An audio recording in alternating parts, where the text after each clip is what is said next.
walking through the shadows, so lost in my despair. But then your light came shining, showing me you're always there. Your love became my anchor when the storms would start to rise. Now I'm living fearless in the power of Christ. Living fearless in your mercy, fearless in your grace. You've broken every chain, now I'm running this race. No more fear, no hesitation, I'm lifting up my eyes. Living fearless in the name of Christ.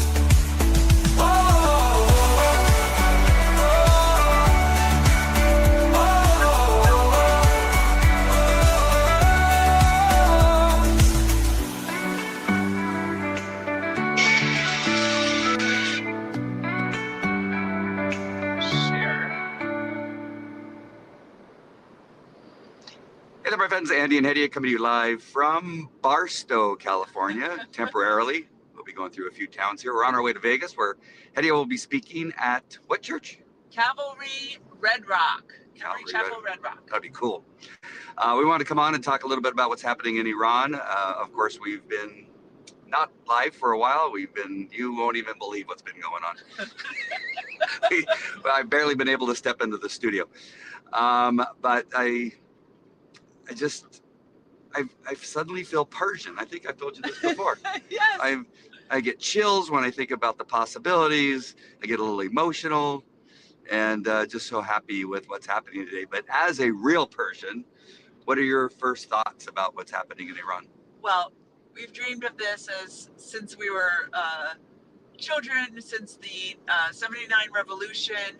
We actually had the pleasure of hosting Crown Prince Reza Pahlavi at our home, planning for this revolution 30 years ago. So we just can't believe this day is here.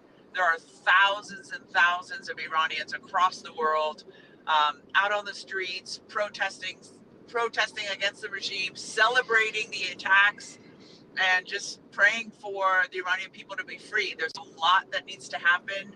The interim government needs to get in place. Crown Prince Reza Pahlavi, we hope and pray, will be given access to the country, that he'll have assets on the ground, including defectors from the IRGC and other military and police individuals, but also just that the people themselves will coalesce around the Crown Prince and be able to lead and rule. So, but we also have the MEK, folks. We have that, Marxist Islamist cult that has a lot of support from the U.S. government, inside the U.S. government, in our military, the CIA, and Congress. And so they're going to be a thorn in the side of the constitutional republic that the Shah wants to try to put into place. So hopefully this doesn't turn into a protracted civil war. But all of that's kind of unknown as of now. So would you let me know if this statement is true? So in Iran, we have radical Islamists. Sure. We have moderate Muslims, and then we have Christians. A lot of atheists. And a lot of atheists. So really, the biggest concern, I would say, if this is the part I'm wondering if it's true, is this is really a battle against radical Islam. You mean against the mullahs, against the Yes. regime? Yes, absolutely. And I mean, folks, in 1400 years, this will be the first defeat of Islam by the people. Yes, there are U.S. and Israeli military strikes, but President Trump said this is up to you to take back your country. And so this is a people's revolution. And if they are able to defeat Islam for the first time in 1400 years, that could stem the tide of Islamist advancement all over the world. It could change the dynamics of politics in the Middle East. It could change Europe and America, God willing. So it's a huge day for the world right now.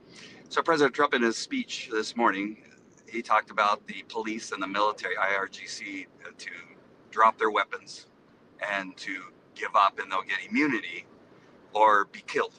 But I'm still concerned about those that are coming out of the IRGC and the police department.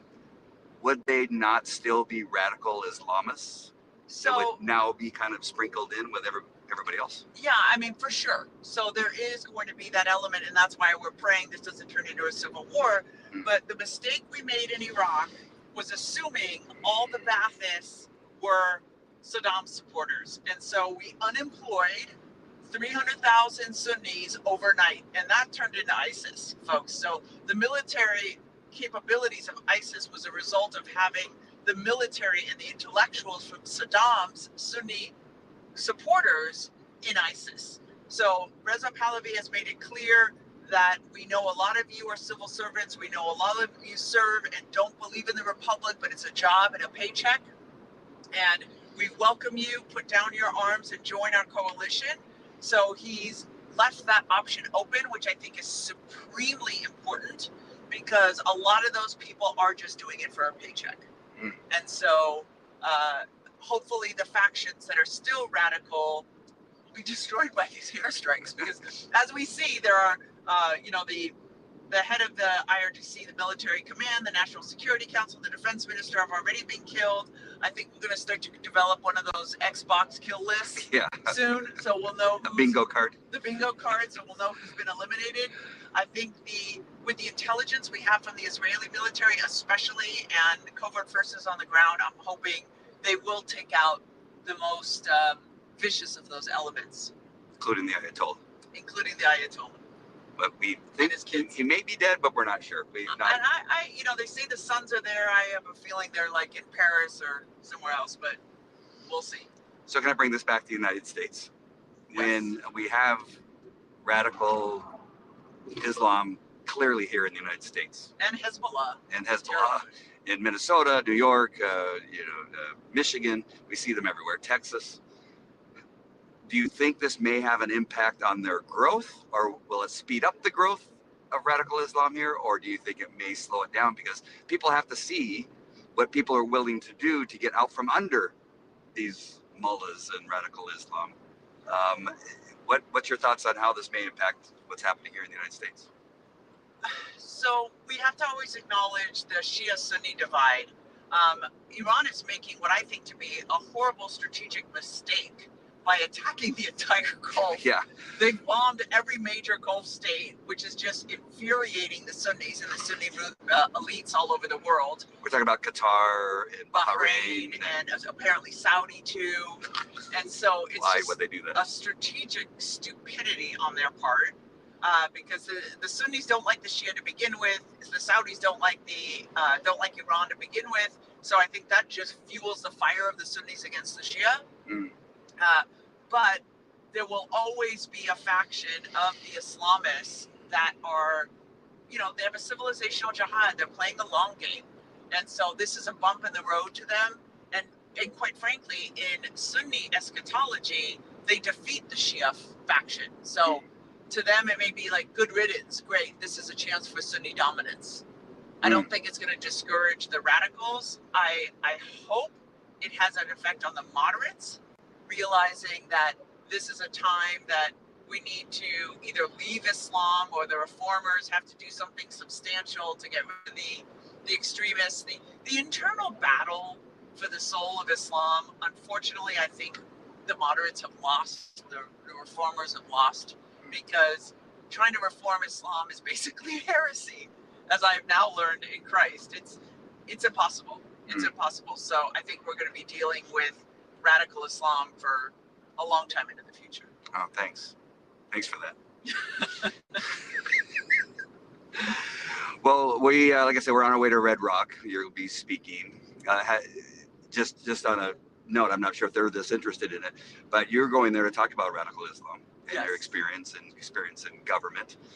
Is your talk going to change any based on what's happening in Iran? Well, I presume I have to bring it up, right? Yeah. We're at war with Iran, and so I think it's important to mention I didn't have a presentation specifically about Iran, but I think it's going to be important to consider the ramifications of it. Is it going to lead to a broader war? I mean, our government has said emphatically, no boots on the ground. This is not going to be a ground war. This is not Iraq. This is not Afghanistan. But I don't think we can say that with 100% certainty, because we don't know what Iran will do in its military strikes, how bad they will antagonize our allies, and whether that's going to draw them into this conflict. they've already said they're shutting down the Strait of Hormuz. What will China do in response to not being able to get its oil supply? I would like to believe that I'm sure Trump has been, because he's always said he has a good relationship with Xi Jinping, that he has promised other oil exports, knowing full well that Iran would shut down the Strait of Hormuz to make sure that China doesn't become a factor in this war. But, as Christians, as people who believe in biblical prophecy, I want to also bring up Ezekiel 38, Jeremiah 49. A lot of our Bible prophecy scholars think that Iran cannot be liberated because of the Ezekiel.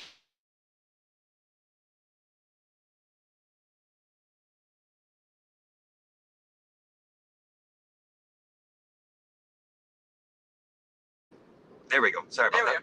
We're driving. That the prophecy in Jeremiah 49, 34 to the end, to 38, 39, allows for the redemption of Elam, and Elam being the south and southwest portion of Iran today, that Iran can be liberated, and yet parts of Persia, remember Persia in the Bible was a much vaster empire than it is today, and that those nations can still be enemies of Israel and still effectuate the Ezekiel 38 war and still be able to see a free and redeemed Iran in the meantime. So I'd like to believe that's the chain of events. None of us know with certainty, but I'd like to believe that's the chance. The Bible is amazing, isn't it? The Bible's amazing, folks. The Bible is coming alive. If you have not yet read it, if you are not listening to Pastor Jack Wednesday night in the Applied series, you have to read Jeremiah 49, because he says, the Lord says, I will break the bow of their kings and their princes, and it's just miraculous. You got to read it, you got to look at it, and then just look at what's happening in the world right now. So just real quick, I want to go back to Reza Pahlavi, the crown prince. Yes. Who's soon to be the crown king. Yes.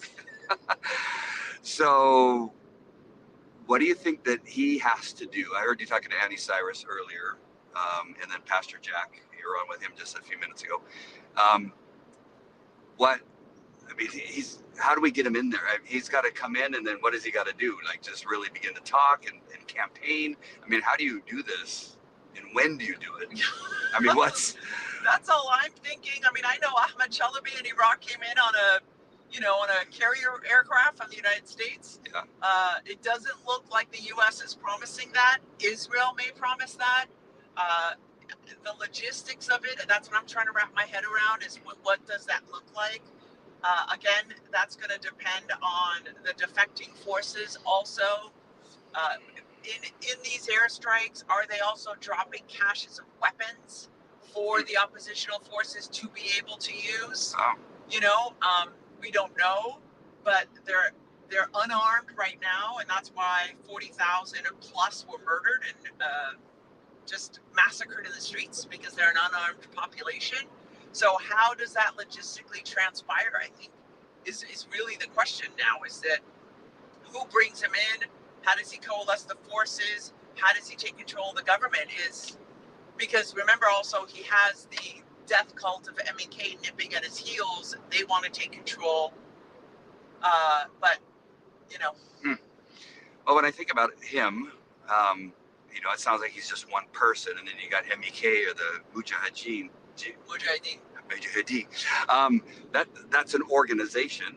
Yeah. Like a large organization, and you got Reza Pahlavi. No, he's not by himself. Okay. No, so he put out a post last night. He put it out again today, the prosperity plan for Iran. He is united with the Baluchis, the Azeris, the Armenians. He has a coalition of leaders from each of those communities, because a lot of people, there's going to be a balkanization of Iran. I do not believe that. What's that mean? So it means they're going to just fracture into a dozen or more different East factions. Iran and the West Iran. And I don't believe that's going to happen if Crown Prince comes back.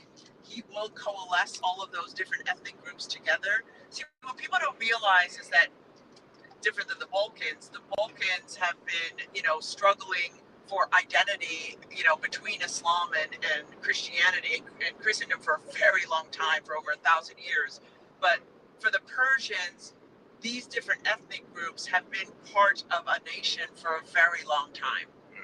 And so if they are given that representation and given that ability to participate in a representative government, I don't see them infighting. Okay. I think the infighting we're going to see is the MEK, the radical Islamists, the Shiite clique of the regime, and then the Free Republic people. Okay. So how does that battle take place? I think is what we're all waiting to see. Okay. Once again, we're driving on the 15 freeway to Las Vegas, so it may go in and out just a little bit. But also, what I didn't start with, because I see we have a lot of people watching, if you could just comment, say hi, or if you have a question, we may be able to read it. You have to put your glasses on. Yeah. Or just something. Just comment in there in whatever you're watching, whether it's YouTube or Facebook or what have you. Oh, these are so tiny. Yeah, it's a little bit small, but the reason I want you to comment is because then it'll push it out to other people to see. But I see we have a lot of people watching. Oh yeah, it says Amir posted that Khamenei's body has been found. Oh, that's good. Yeah, so It's so hard to keep up. I mean, we were just on live TV, and with Daniel and Pastor Jack, and they it still was did. unconfirmed. Yeah.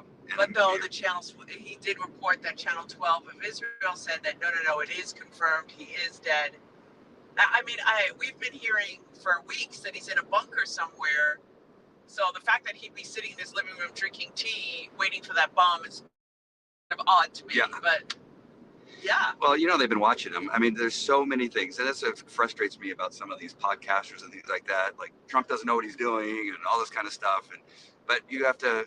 I mean, you've been in the government. They have so many ways of watching, from satellites to. We have guys inside Iran, right? The Mossad have people inside Iran.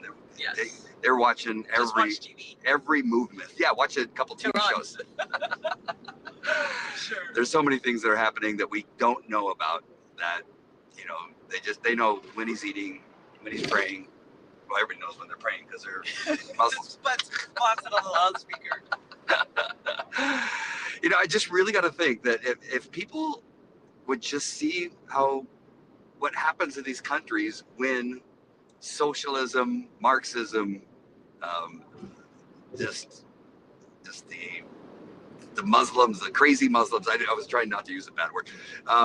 Take over, but yet this is what they want to do in these cities and towns and states and the whole country here in the United States. I know most people would agree with me, especially us Americans, that we just pray that after Trump finishes Iran, he pays attention to America and the Islamization of America, because we really need his attention to what they're doing in this country. And I hope that this signals to the world, we're just seeing an Iranian lion and sunflower. Pahlavi dynasty. Javi Shah, that he will turn his attention here and we can clean up this mess before we turn into Europe. I can't imagine he would go to Iran and fight the very same people that are here in our country and not deal with what's happening here. It's wild. It is really wild, folks. But hopefully he will be able to turn his attention then to Texas and everywhere else. So,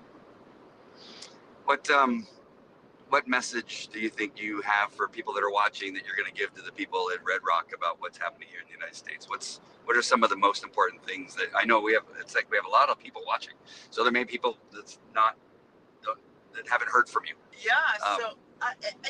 This Islamization of America is only defeated by the power of the church, folks. Every other mechanism we have is dead. The Lord protects and anoints and saves and protects his church. And if we don't start getting together and saying, you know what, we need to have a game plan for how we fight back as soldiers of Christ and defend the gospel and preach the gospel, because the only solution is Jesus. So we have to be responsible for our own AOR, which is our area of responsibility. It starts in our homes, and then it's our churches, and then it's our cities and our communities. I talked to this great constitutional lawyer yesterday, and she told me she's been doing this for 15 years, and she had the same approach that I had, which is go to your city council meetings, go to the planning commission, do not allow them to put 15, 20, 300 acre, Islamic centers, real estate developments without oversight, without people getting involved and saying, are you going to change our noise ordinances? Are you going to allow animal sacrifices? Are they going to impose Sharia? Are they going to have enough parking? Are you changing the zoning? Making it so difficult for them to plant these flags of conquest in the country that it stops. And we have to believe that the God of the Bible has always been with his people, whether it was through Israel and now through the New Testament as people in Christ, that God is with those whose faith and trust is in the Lord. And so we have to be willing to be bold and courageous and to fight back. How many cities did you say are you helping now with their ordinance? You have. We've got 5 cities now that are initiating local ordinances to prevent parallel legal systems that violate public policy, constitutional law, and state law. Wow. Yes. Then the trick is not to aim it towards Sharia law, but towards the It has to be people. Trust me, this constitutional law expert told me the same thing. Our LUPA, which is the Real Estate Land Use Protection Act, does not allow discrimination based on religion. They will be kicked out at district court level. They won't even make it to the state Supreme Court.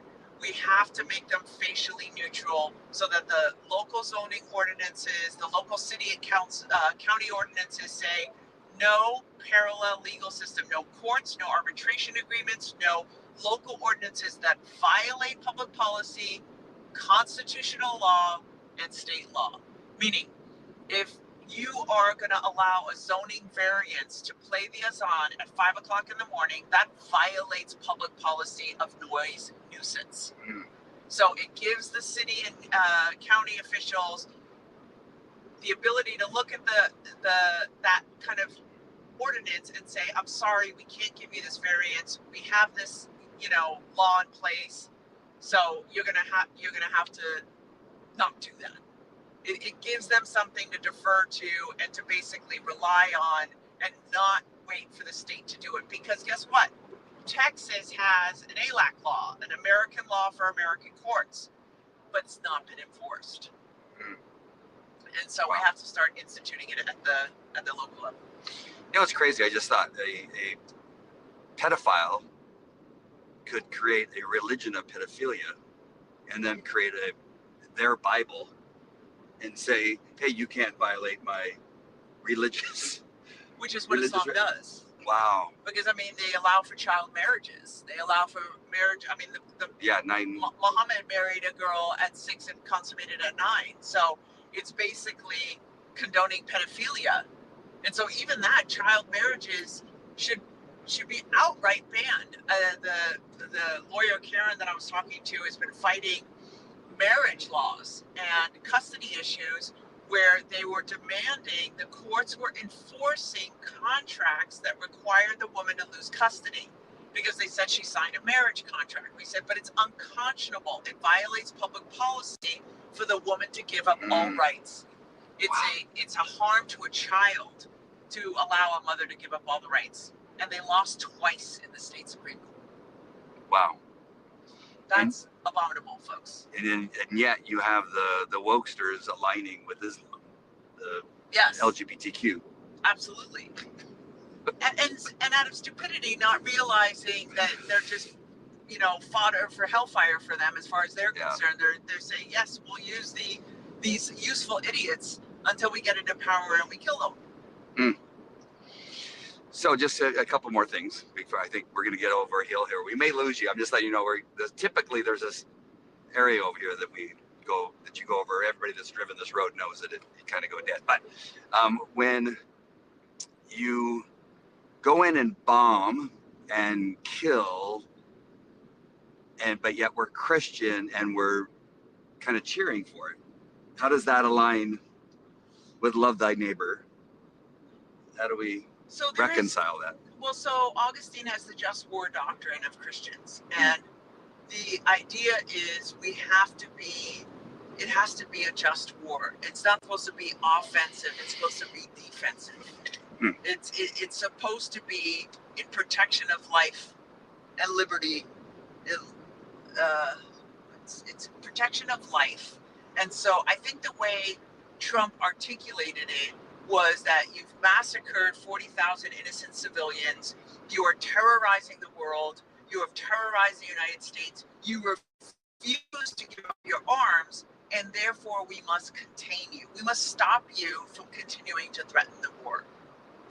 You avoid civilian casualties. You do not kill women and children intentionally. You do not kill livestock on purpose. There's a whole just war doctrine that we're expected to follow as Christians. It does not mean that we never fight and that we never engage in war. I mean, when the Bible talks about the centurion, when the references to military commanders, give to Caesar what is Caesar's, the Lord never says you have to leave the army to the centurion.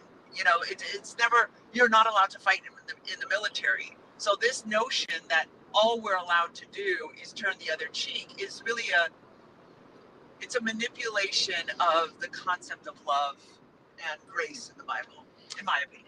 Well, there has to be something to be said for the negotiations that have been going on. I think most of that has been preparing the plan and getting everything in place. However, if we could say that, hey, listen, we talked. I mean, we talked for 40 something years, right? I mean, presidents have paid Iran not to bomb and kill people, but yet they still did it. When you put all that into the idea that, hey, we've tried everything.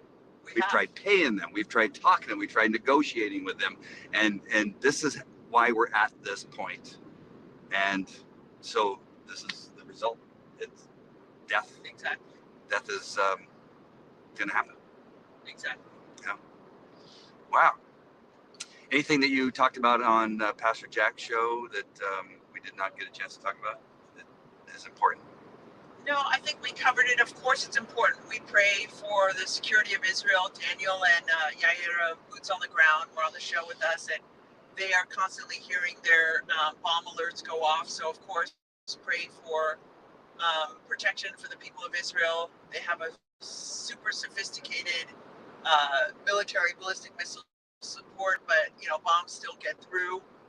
And we pray for the innocent. We pray for the innocent all over the world, for the Iranian people, for our military soldiers. We have a son in the army, so this is very close to home for us now. We don't want this conflict to escalate.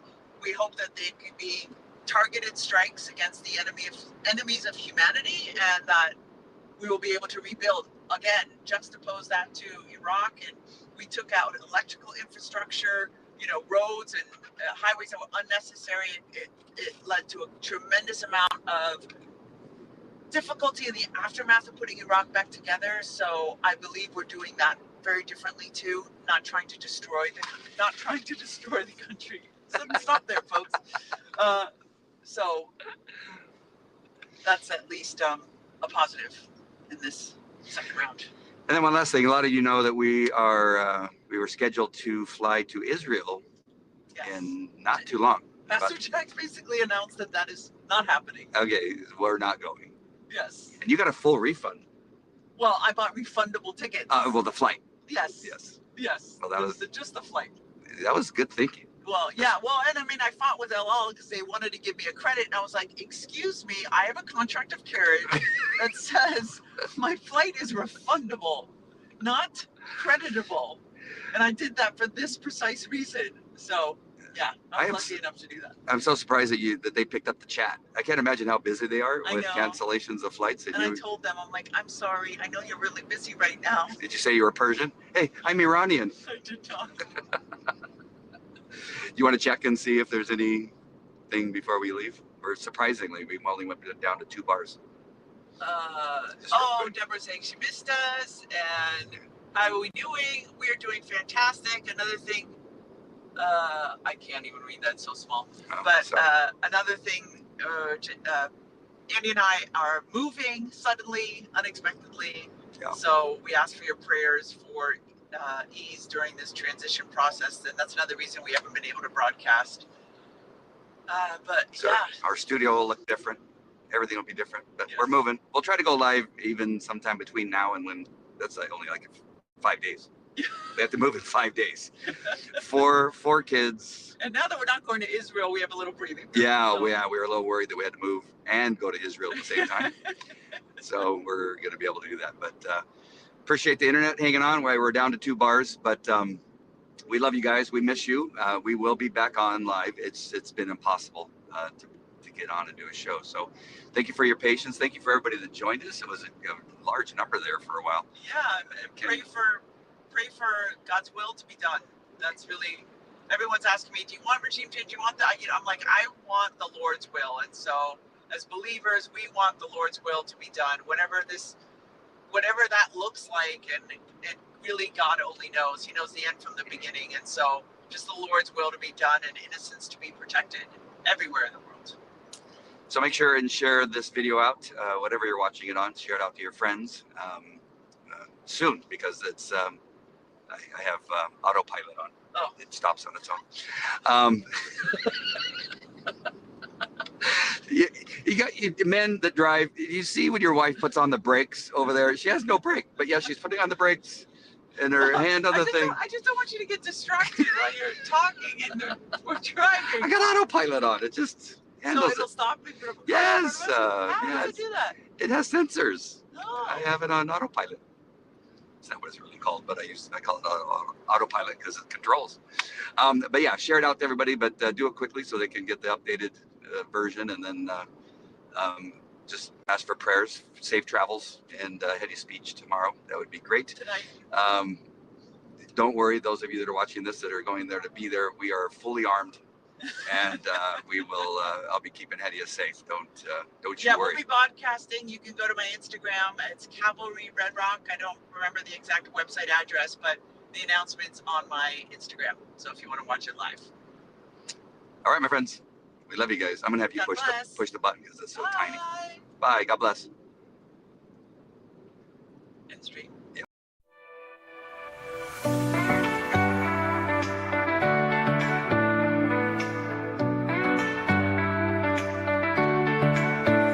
I was walking through the shadows, so lost in my despair, but then your light came shining, showing me you're always there. Your love became my anchor when the storms would start to rise. Now I'm living fearless in the power of Christ. Living fearless in your mercy, fearless in your grace. You've broken every chain, now I'm running this race. No more fear, no hesitation, I'm living